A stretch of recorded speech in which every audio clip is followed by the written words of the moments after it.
இவதான் எங்க குழந்தை ஐவா நட்டாஷா ஏஜா, சர்ப்ரைஸ் கிஃப்ட் ஃப்ரம் காட். அதனாலதான் இவளுக்கு அந்த பேர் வச்சோம். அப்போ ஒரு நாள் வந்து இத மாதிரி நாங்க 2 பேரும் ப்ரே பண்ணிட்டு இருக்கும் போது ரொம்ப அன்புல நிறைஞ்சு என்ன வார்த்தை சொல்றதுன்னு தெரியல, ஆண்டவருக்கு நன்றி சொல்றது அப்படிங்கும் போது அப்படி ஒரு அபிஷேகத்துல நிரப்பப்பட்டு அந்நிய பாஷைகள்ல நாங்க பேச ஆரம்பிச்சோம். எங்களுக்கு ஆக்சுவலா இதெல்லாம் தெரியாது. ஏன்னா இதை பத்தின ஒரு ஞானம் எங்களுக்கு இல்லை. இதை எப்படி பெற்றுக்கொள்ளணும், இதனால என்ன இது இருக்க போகுது அப்படிங்கறதெல்லாம் எங்களுக்கு எதுவும் தெரியாது. ஆனா பைபிள்ல ரீட் பண்ணியிருக்கோம், ஆவியின் வரங்கள் தெரியும், அதுல அந்நிய பாஷைகள் ஒண்ணுன்னு தெரியும். மற்றபடி எப்படி இதை நம்ம பெற்றுக்கொள்றதுலாம் எங்களுக்கு தெரியாது. ஆனா ஒரு தாகம் இருந்துட்டு இருந்தது. ஏன்னா ஆவியானவர் is a third person of Trinityங்கிற மாதிரி எல்லாம் கொஞ்சம் நாலேஜ் இருந்தது. அப்போ ஒரு நாள் இத மாதிரி பிரேயர்ல அபிஷேகம் நிரம்பப்பட்டு அந்நிய பாஷைகள் பேசணும். அது ஒரு மணி நேரம் என்ன பண்ணோம்னு எங்களுக்கே தெரியல. ஆனா அப்படி ஒரு சந்தோஷம். அன்னைக்குதான் உண்மையாவே ஆண்டவரை வந்து நாங்க நன்றி சொன்னோமா அப்படிங்கிற மாதிரி நாங்க உணர்ந்தோம். அப்படி இருக்கும்போது அன்னைக்கு அந்த டே முடிஞ்சது. அதுக்கப்புறம் நான் நினைச்சேன், என்னோட லைஃப கொஞ்சம் கொஞ்சமா ஆண்டவர் மாத்துனாங்க. எப்படின்னா சும்மா ஒரு வார்த்தைக்கு பிரேயரும் ஒரு வார்த்தைக்கு பைபிள் ரீடிங்கும் பண்ணிட்டு இருந்த என்ன ஆண்டவர் கொஞ்சம் உண்மையாவே ஒரு அன்புலையும் ஒரு தாகத்திலையும் ஆண்டவரை தேடுற மாதிரி மாத்தினாங்க.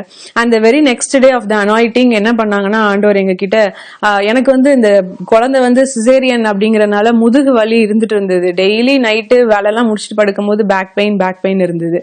அப்போ ஒரு நாள் ஆண்டவர் வந்து இந்த வசனத்தின்படிதான், எப்படின்னா இப்போ நீ ஆசீர்வாதமா இருப்பாயின்னு வேதத்துல ஒரு வசனத்தை வாசிக்கும் போது நான் தான் சொல்லி நம்ம எடுத்துக்கிறோம், நான் ஆசீர்வாதமா இருக்கிறேன்னு ஆண்டவர் சொல்றாங்க.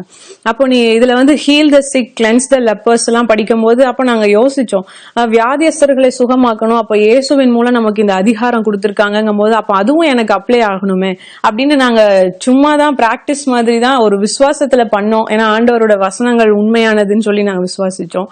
அப்ப நாங்க ஆரம்பிச்சது என்னன்னா, என்னோட முதுகெலும்புல வந்து கை வச்சு இயேசுவின் நாமத்தினாலே ஆவியானவர் வல்லமையினாலே நீ சரியாகு அப்படின்னு சொல்லி கட்டளை கொடுக்கவும் என்னோட முதுகு அப்படியே அசைஞ்சு சரியானதை நான் உணர்ந்தேன். இது நான் உணர்றது மட்டும் இல்ல, என் ஹஸ்பண்டே சொல்றாரு ஏதோ உள்ள மூவ் ஆகுது அப்படின்னு சொல்லிட்டு.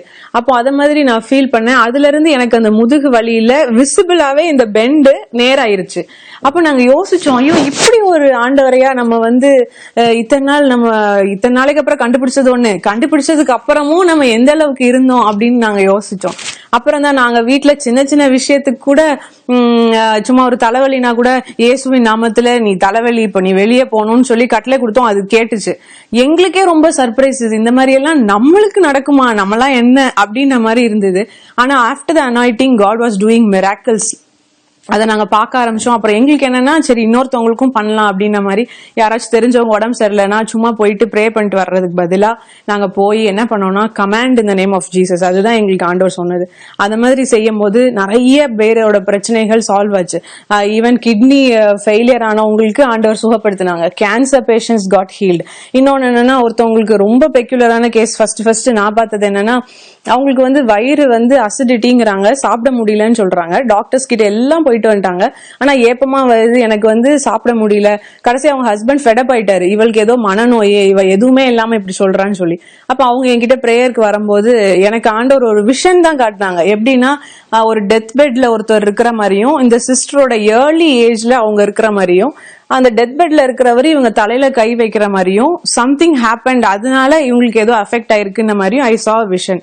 எனக்கு ரொம்ப ஆச்சரியம் என்னன்னா, முதல்ல இது நான் யோசிக்கிறேன், அப்படியே நான் யோசிச்சாலும் எப்படி இவ்வளவு டீடைல்டா பார்க்க முடியும் அப்படின்னு எனக்குள்ள ஒரு டவுட். ஆனா ஆண்டவர் என்ன சொல்றாங்கன்னா, நீ அவகிட்ட இதை சொல்லு, அவளுக்கு தெரியும் அப்படின்னாங்க. நான் அப்ப அந்த சிஸ்டரை கூப்பிட்டு, சிஸ்டர் இந்த மாதிரி ஒரு டெத் பெட் பாக்குறேன், அதுல ஒருத்தரை பாக்குறேன், நீங்க கொஞ்சம் ஏர்லி ஏஜா இருக்கீங்க, பக்கத்துல நிக்கிறீங்க, அவர் உங்க தலையில கை வைக்கிறாரு, அது என்ன அப்படின்னு கேட்டேன். அப்ப அவங்களுக்கே ரொம்ப ஷாக். என்னன்னா, என்னோட பிரதர் வந்து சின்ன வயசா நான் இருக்கும் போது ரொம்ப ஆல்கஹாலிக்கா இருந்து அவனுக்கு வந்து கேன்சர், த்ரோட்ல இருந்து வயிறு வர ஃபுல்லா ஃபுட் பைப் எல்லாம் வந்து கேன்சர் வந்து அவன் இறந்தான்.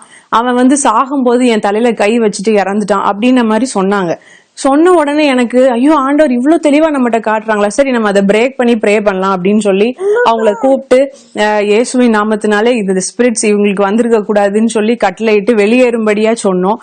சொன்ன உடனே ஒரு டம்ளர் தண்ணி குடிங்க சிஸ்டர்ன்னு சொல்லி அதை ப்ரே பண்ணி கொடுத்தோம். அன்னைக்கே அவங்க இன்ஸ்டன்டா ஹீல் ஆனாங்க. அந்த ஏப்பம் விடுறது எல்லாம் அன்னைக்கே சரியாயிடுச்சு. இத மாதிரி ஆண்டவர் த்ரூ விஷன்ஸ் பேச ஆரம்பிச்சாங்க. ஆவியானவர் வந்ததுக்கு அப்புறம் தான் இதெல்லாம் நாங்க ஃபீல் பண்ண ஆரம்பிச்சோம். And then we are doing இந்த மாதிரி ஒரு சின்ன சின்ன மினிஸ்ட்ரி பண்ணோம். இன்னொரு நாள் என்னாச்சு அப்படின்னா, நைட் தூங்கிட்டு இருக்கும் போது ஆண்டவர் என்ன பரலோகத்துக்கு எடுத்துட்டு போனாங்க. அது எப்படின்னா, பாப்பா படுத்திருக்கா, நானும் படுத்திருக்கேன், என்னோட பாடி இருக்கு, ஹஸ்பண்ட் இருக்காங்க. ஆனா இப்ப டாப் வியூல ஃபேன் கிட்ட இருந்து பார்த்தா எப்படி இருக்கும், அந்த மாதிரி ஒரு டாப் வியூல நான் 3 பேரும் படுத்திருக்கோம். நான் என்ன நினைச்சிட்டேன்னா, நமக்கு ஏதோ நைட் ஹார்ட் அட்டாக் வந்து இறந்துட்டோம் போல அப்படின்னு என் மைண்டுக்கு அந்த தாட் போறதுக்குள்ள ஐ வாஸ் இன் ஹெவன். அந்த அந்த அந்த பாயிண்ட்ல நான் ரியலைஸ் பண்றதுக்குள்ள நான் இறந்துட்டேன் அப்படிங்கறத நான் புரிஞ்சுக்கிறதுக்குள்ள ஐ வாஸ் இன் ஹெவன்.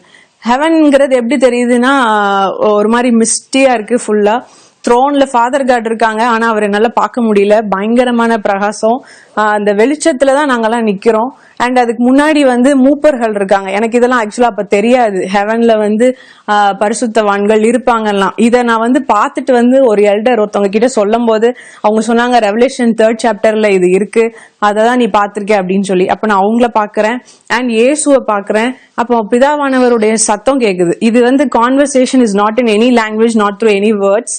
ஆவியில உணர முடியுதுனால அவங்க என்ன சொல்றாங்கன்னு, even the mood and pronunciation and அந்த எல்லாம் என்ன மூட்ல பேசுறாங்கிறது எல்லாமே எனக்கு புரிய வருது, நல்லா வந்து புரிஞ்சுக்க முடியுது. அப்போ ஆண்டவரோட சத்தத்தை கேட்க முடிஞ்சது.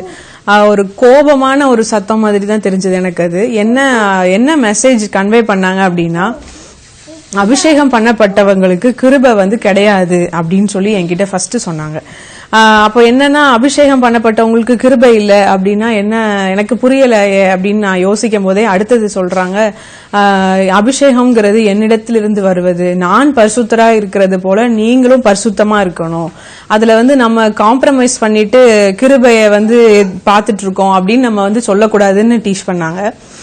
ரெண்டாவது வந்து என்ன பண்ணாங்கன்னா, த ஹீலிங், இந்த ஒண்டர்ஸ், த மிராக்கிள்ஸ், அது எல்லாம் நான் பண்ணுவேன், ஏன்னா நான் தான் அதை பண்ண முடியும். உங்க வேலை என்னன்னா ஜஸ்ட் ஷேர் த காஸ்பல் அப்படின்னு சொன்னாங்க.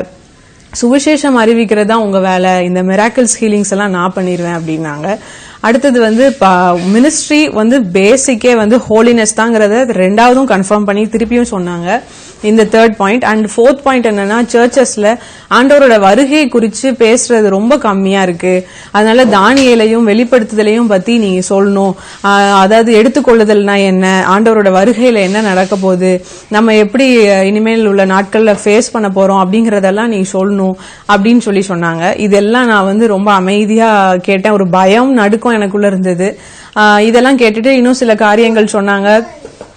தீர்க்க தரிசனமா ஒரு சிலருக்கு சொல்ல வேண்டிய காரியங்களையும் சொன்னாங்க. அதுவும் நாங்க கேட்டுட்டு முடிஞ்சது. வரும்போது டக்குன்னு ஒரு சத்தம் வீட்டுல. நான் ரொம்ப பயந்துட்டு அப்படியே டக்குன்னு எந்திரிச்சு இவரை எழுப்பி நான் சொன்னேன், இப்படி எனக்கு ஒரு இது நடந்தது, நான் ஹெவன் போனேனே, பார்த்தனே, வச்சனேன்னு சொல்லும் போது ஒரு பதட்டத்தோட சொன்னேன், ஆமா உண்மைதான், நீ சொல்ற விஷயம் எல்லாம் பைபிள்ல இருக்குதான். ஏன்னா எனக்கு அந்த அளவுக்கு பைபிள் நாலேஜ் எல்லாம் கிடையாது. அப்ப இவர் வந்து அதை கன்ஃபார்ம் பண்ணாரு. இன்னும் கொஞ்சம் ஆண்டவர் வார்த்தையின் மூலமாவும் பேசினாங்க அந்த நேரத்துல என் கணவர்கிட்டயும். அதன் மூலம் நான் ஓகே, உண்மையாவே நம்ம போயிட்டு தான் வந்தோம், இமேஜின் பண்ணலன்னு சொல்லி. அப்ப இந்த விஷயங்கள் எல்லாம் நாங்க ஃபாலோ பண்ண ஆரம்பிச்சோம். அப்ப பரிசுத்தத்தை நாடணும்னா என்ன பண்ணணும்னு சொல்லும் போது ஆண்டவர் எங்களுக்கு என்ன சொன்னாங்கன்னா, மனம் திரும்புதல். ஏன்னா நம்மளையும் அறியாம நிறைய நேரங்கள்ல பொய்யோ பொறாமையோ, ஈவன் பக்கத்து வீட்டுல போயிட்டு நான் கதெல்லாம் பேசுவேன். கதை பேசும்போது அவங்க இன்னொருத்தவங்களை பத்தி பேசுவாங்க, இல்ல யாரையாவது பத்தி சொல்லுவாங்க. இது சகஜமா நடக்கிற விஷயம் தான். ஆனா ஆவியானவர் அதை கூட என்கிட்ட நோட் பண்ணி பேச சொல்ல ஆரம்பிச்சாங்க. இல்ல அடுத்தவங்களை பத்தி நம்ம பேசக்கூடாது, அது ஒரு சின் தான் அப்படின்னு சொல்லிட்டு. நம்ம நினைச்சுக்கிறோம் பொய் சொல்றதுதான் வந்து பாவம், அதை தான் நம்ம சொல்றது இல்லையே, கொலை செய்யறதுதான் பாவம், அதை நம்ம பண்றது இல்லையேன்னு சொல்லி. ஒரு உண்மையை மறைக்கிறதும் பாவம் தான், ஒரு பாதி உண்மையா பேசுறதும் பாவம் தாங்கிற அளவுக்கு டீட்டெயிலா ஆண்டவர் எங்களுக்கு சொல்லி கொடுக்க ஆரம்பிச்சாங்க. ஏன்னா he wants us to be holy இந்த லாஸ்ட் டைம்ங்கிற மாதிரி சொன்னாங்க. அப்போ அதை நாங்க ஃபாலோ பண்ண ஆரம்பிச்சோம். என்னென்ன காரியங்கள் வேதத்துல இருக்குங்கிறத ஆவியானவர் மூலமா எங்களுக்கு எல்லாத்தையும் தெரியப்படுத்தி எங்களை நடத்த ஆரம்பிச்சாங்க. முதல்ல வந்து இயேசுவை பாக்குறதுக்கு ஒரு வாய்ப்பு கிடைச்சது எனக்கு. எப்படின்னா, ஒரு ஆன்டி வீட்டுல ஒருத்தவங்களுக்காக ப்ரே பண்ண போயிருந்தேன். என் கணவர் அன்னைக்கு ஆபீஸ்க்கு போகணும்னு சொல்லி என்னை டிராப் பண்ணிட்டு போனாங்க. ஒரு காட்ல உட்காந்துருக்கேன், நான் இங்க உட்காந்துருக்கேன், பக்கத்துல ஐவாவும் மடியில வச்சிருக்கேன், அவ தூங்கிட்டா. நான் ஒரு பொண்ணுக்காக ப்ரே பண்ணிட்டு இருந்தேன். கண்ணை மூடி ப்ரே பண்றேன். யூஸ்வலாவே நான் கண்ணை மூடி தான் ப்ரே பண்ணுவேன். அந்த பொண்ணு அங்க உட்காந்துருக்கா, அந்த வீட்டுல உள்ள அந்த ஆன்டி உட்காந்துருக்காங்க. எதிரில கீபோர்டு இருக்கு, டிவி இருக்கு, எல்லாமே இருக்கு. நான் அடிக்கடி போற வீடு தான் அது. கண்ணை மூடி ப்ரே பண்ணிட்டு இருக்கேன். இந்த பொண்ணுக்கு வந்து டெலிவரன்ஸ் வேணும், லைஃப்ல நிறைய பிரச்சனை இருக்கே ஆண்டவரே அப்படின்னு சொல்லி ப்ரே பண்ணிட்டே இருக்கேன். என் கண்ணு மூடி இருந்தாலும் எனக்கு இதெல்லாம் தெரியுது. என் கண்ணு மூடி இருக்கு, ஆனா எனக்கு முன்னாடி இருக்கிறது எல்லாத்தையும் நான் பாக்குறேன். ஏன்னா ரொம்ப வித்தியாசமா இருக்கு. ஆனா பிரேயர் பண்ணிட்டு தான் இருக்கேன். அதுக்குள்ளேயே நான் நினைக்கிறேன், என்னடா நமக்கு இதெல்லாம் தெரியுது, கண்ணு மூடி தானே வச்சிருக்கோம்னு செக் பண்றேன், கண்ணு மூடி இருக்கு. பார்த்தா எனக்கு முன்னாடி காட்ல ஜீசஸ் அப்படியே உட்கார்ந்துருக்காங்க. பார்த்து எனக்கு வந்து என்ன சொல்றது, நம்ப முடியல, நம்பாம இருக்க முடியல. ஏன்னா அவர் என்ன செய்யறாரு, என்ன சொல்றாங்கன்னு நான் அப்படியே கிளீனா பாக்குறேன். அவ்வளோ ஒரு அழகான ஃபேஸ இது வரைக்கும் நான் பார்த்ததே இல்லை. அந்த மாதிரியான ஒரு அழகு, அந்த ஒரு குளோரியஸ் ஃபேஸ். அப்படியே உட்கார்ந்து ஒரு சைடு காலை கீழே போட்டு, இப்ப நம்ம கட்டில உட்கார்ந்தா எப்படி உட்காருவோம், ஒரு சைடு காலை கீழே போட்டு உட்காருவோம், அதே மாதிரியே உட்கார்ந்து இருந்துட்டு இந்த ட்ரெஸ், ஹேரு எல்லாத்தையும் பாக்குறேன். அவ்வளோ அழகான ஒரு ஃபேஸ் பார்த்துட்டு எனக்கு பிரேயர்லயே நான் சொல்ல ஆரம்பிக்கிறேன், ஐயோ ஜீசஸை பார்த்துட்டு இருக்கேன் நான், Jesus is here, Jesus is ஹியர்னு சொல்லிட்டு அந்த பொண்ணோட எல்லா பிரேயர் ரெக்வஸ்டையும் அவசர அவசரமா சொல்ல ஆரம்பிச்சேன். ஏன்னா எங்க போயிடுவாங்களோன்னு சொல்லி ஒரு பயம் எனக்கு. அவசர அவசரமா சொல்றேன். ஆனா பொறுமையா ஜீசஸ் ஒவ்வொரு பிரேயர் ரெக்வஸ்டுக்கும் தலையாட்டி amen amen with such a gracious words and the face expressionல ஆமேன் ஆமேன் சொல்லும் போது என் கண்ணுல இருந்து கண்ணீர் வலியுது. அது வந்து அந்த பொண்ணோட கஷ்டத்தை நினைச்சுங்கிறது ஒரு பக்கம் இருந்தாலும், ஆண்டவர் வந்து இப்படி நம்ம முன்னாடி உட்கார்ந்து இதெல்லாம் பண்ணுவாங்களா, நம்ம இப்படி நினைச்சதே இல்லையே. நானா ஹிந்து பேக்ரவுண்ட்ல வந்தனால என்ன நினைப்போம்னா, ஆண்டவர் வேற எங்கேயோ பரலோகத்துல உட்கார்ந்துருப்பாங்க, நம்ம எங்கேருந்து ப்ரே பண்றதெல்லாம் போகும் அப்படின்லாம் நினைப்பேன். ஆனா ஜீசஸ் முன்னாடி வந்து உட்கார்ந்து அவ்வளோ அழகா, ஏன்னா அவர் அவ்வளவு தூரம் நம்மளை நேசிக்கிறாரு, தன்னை வெளிப்படுத்த ஆண்டவர் விரும்புறாருங்கிறத நான் புரிஞ்சுக்கிட்டேன். அப்போ அன்னைக்கு நான் சொன்னேன், இதை மாதிரி நான் ஜீசஸை பார்த்தேன், சாட்சி சொன்னேன் நிறைய பேருக்கு. இதை மாதிரி தொடர்ந்து நிறைய நாட்கள் ஆண்டவரை பார்த்து ஆண்டவர் பேசுறதை கேட்க, அந்த அளவுக்கு ஆண்டவருக்கு கூட க்ளோஸான ஒரு ரிலேஷன்ஷிப்பை வந்து ஆவியானவர் எங்களுக்கு செய்ய உதவி செஞ்சாங்க. தேவன் கிருபையா எங்களை நடத்துறாங்க. ஒவ்வொரு நாளும் ஆச்சரியப்படுத்துற மாதிரியா இருக்கும் தேவன் வெளிப்படுத்துற காரியங்கள். ஆனா நாங்க கத்துக்கிட்டது என்னன்னா, ஆண்டவரோட ஒரு உறவு. இப்ப நம்ம வீட்டுல ஒரு அப்பாவோ அம்மாவோ இருந்தா நம்ம எந்த அளவுக்கு அன்பா அவங்கள்ட்ட காலையில எந்திரிச்சு விஷ் பண்றதுல இருந்து, ஒரு கஷ்டத்தை பகிர்றதுல இருந்து, ஒரு சந்தோஷத்தை பகிர்றதுல இருந்து, ஒரு பலவீனத்தை பகிர்றதுல இருந்து எல்லாத்தையும் பண்ணுவோமோ, இப்போ அந்த மாதிரி நம்ம வந்து இயேசுவை பார்க்கணும் அப்படிங்கறத நாங்க உணர்ந்தோம்.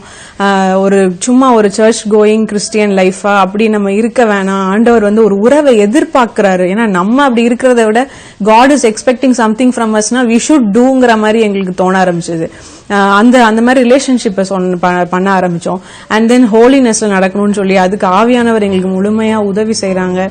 சோ இதுதான் நாங்க எல்லார்கிட்டயுமே சொல்லிட்டு இருக்கோம், சீக்கிரமா ஆண்டவர் வர போறாங்க, அவருடைய வருகையை நம்ம நோக்கி இருக்கிறோம். அதுக்கு நம்மளை ஆயத்தப்படுத்தணும், மனம் திரும்புதலிலும் நம்மளே ஒரு தடவை சோதிச்சு பார்த்து அதுல நம்ம நடக்கணும் அப்படிங்கறதையும் நாங்க சொல்லிட்டு இருக்கோம். ஆண்டவர் எங்களுக்கு உதவி செய்யறாங்க. இதோட என்னோட டெஸ்டிமனி நான் முடிச்சுக்கிறேன். தேங்க்ஸ் ஃபார் வாட்சிங். உங்களையும் ஆண்டவர் தொடுவாங்க, நீங்களும் ஆண்டவருக்குள்ள இன்னும் அதிகமாக பலப்படணும்னு சொல்லி நானும் ஜெபிச்சுக்கிறேன்.